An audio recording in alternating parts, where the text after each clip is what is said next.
Уважаемая Эрна Владимировна, уважаемые участники конференции, дамы и господа, разрешите выразить почтение от имени всего судейского корпуса Кыргызской Республики, а также благодарность Суду Евразийского экономического союза в лице председателя Ариан Эрны Владимировны за приглашение принять участие в работе конференции.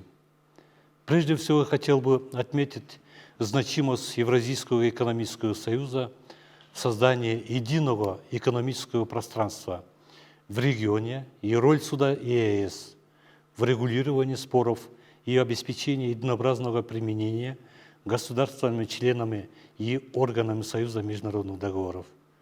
Надо сказать, что Суд ЕС за годы своего существования зарекомендовал себя как один из важных органов, решение и деятельность которого существенно влияет на торговлю, инвестиции и поток рабочей силы. При этом, с учетом изменений, происходящих в мире, деятельность суда также требует дальнейшего совершенствования и расширения его компетенции.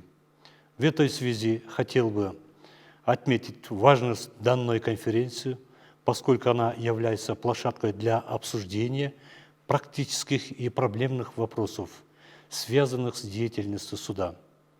Можно с уверенностью сказать, что проведение конференции способствует обмену мнениями и знаниями не только между представителями высших судебных органов государств-членов ЕС, но и представителям органов власти, международных судебных органов, учеными и практикующими юристами, что позволяет обсуждать и рассматривать проблемы с разных точек зрения и находить более эффективные пути их решения.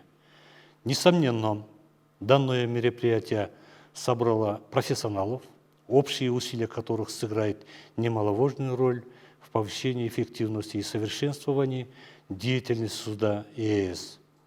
Также хочу отметить актуальность сегодняшней темы конференции, так как вопрос доступа к правосудию на протяжении долгих лет не теряет свою важность как на уровне национальных судов, государств-членов ЕС, так и на уровне международных судов.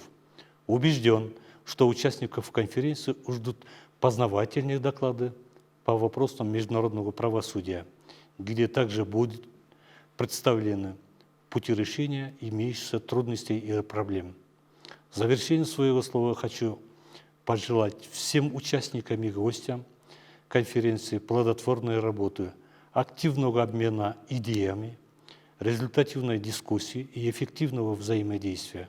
Благодарю за внимание.